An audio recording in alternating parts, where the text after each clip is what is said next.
जय माता दी। दुर्गा माता के 9 रूपों की कथा ध्यान से सुने, लाइक और सब्सक्राइब जरूर करें और माँ को बारंबार प्रणाम करें और आशीर्वाद प्राप्त करें। जय माता दी। दुर्गा के 9 रूपों की कथा। हिंदुओं में प्राचीन शास्त्रों के अनुसार दुर्गा माता के 9 रूपों का वर्णन आता है। उन 9 रूपों की पृथक पृथक कथा इसमें सुनाई जा रही है। ध्यान से सुने। पहली कथा इसमें बताई कि एक समय की बात है कि संसार में प्रलय आ गई थी। चारों ओर पानी ही पानी नजर आता था।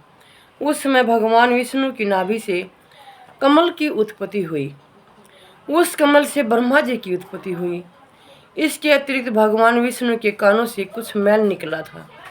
उस मैल से मधु और कैटभ नाम के 2 राक्षस बने। मधु और कैटभ ने जब चारों ओर देखा तो उन्हें ब्रह्मा जी के अतिरिक्त कुछ भी दिखाई नहीं दिया। वे ब्रह्मा जी को देखकर उन्हें अपना भोजन बनाने के लिए दौड़े। तब ब्रह्मा जी ने भयभीत होकर भगवान विष्णु की स्तुति की।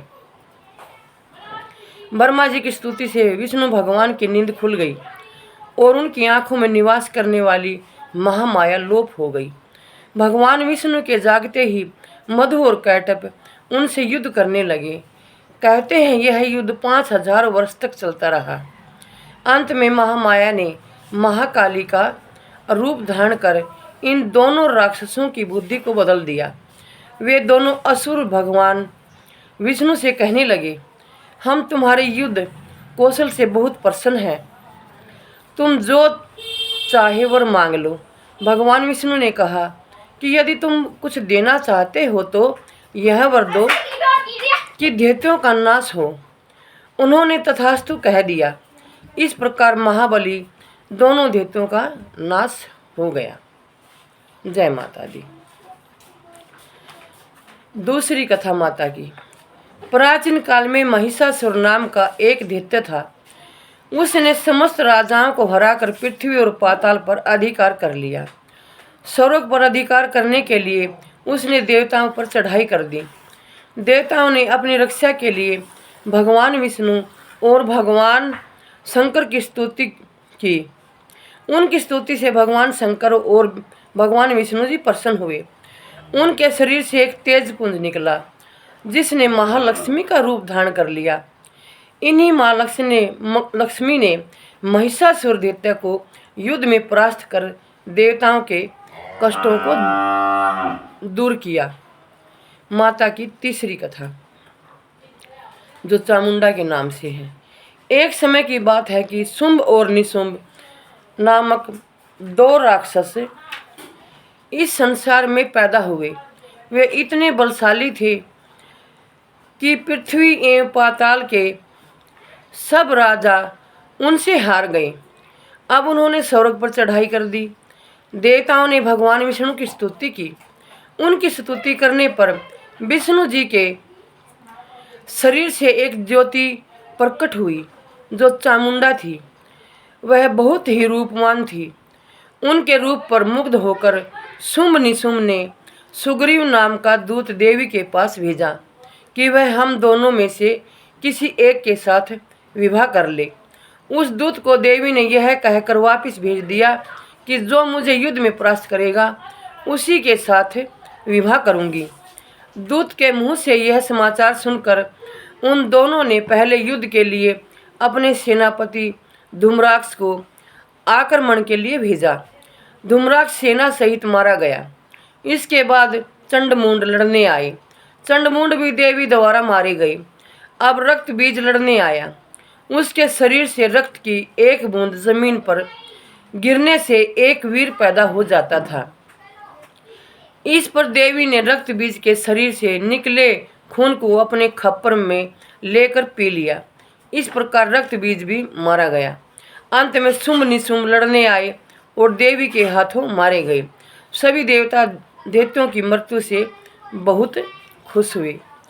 चौथी माता का नाम है योग माया।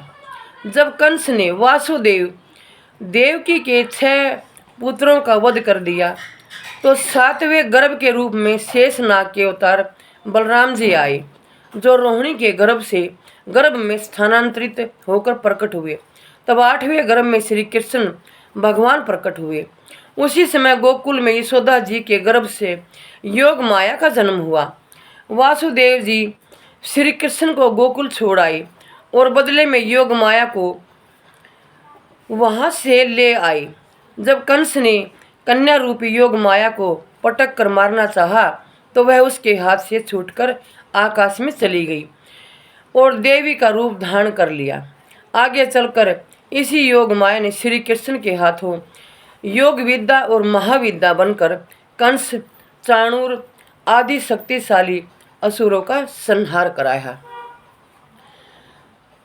5वीं माता इस तरह है। 5वीं कथा रक्त दंतिका।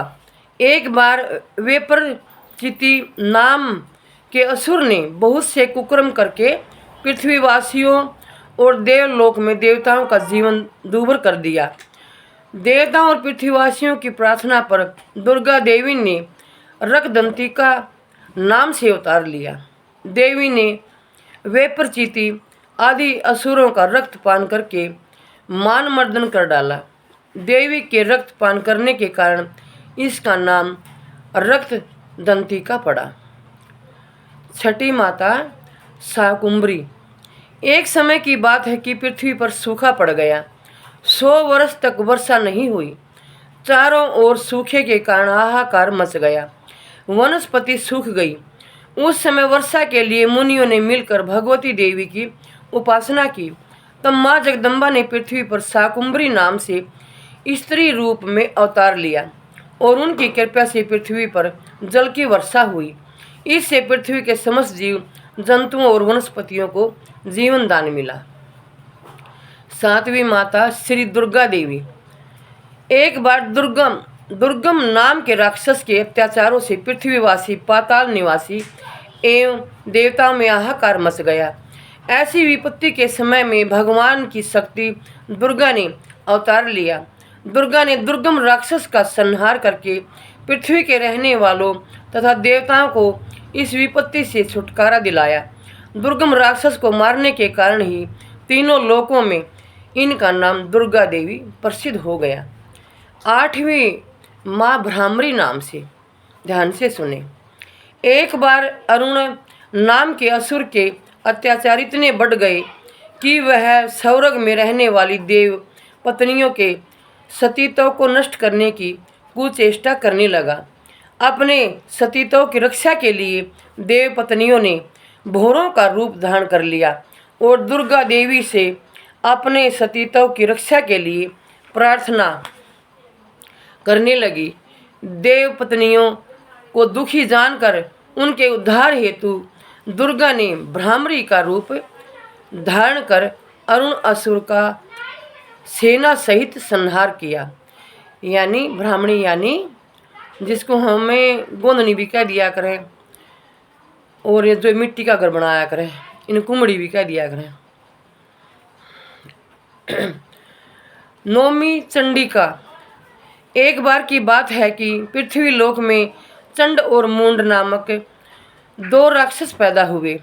इन दोनों राक्षसों ने पृथ्वी लोक, पाताल लोक और देवलोक पर अपना अधिकार कर लिया। इस पर देवताओं ने दुखी होकर मातृ शक्ति देवी का स्मरण किया।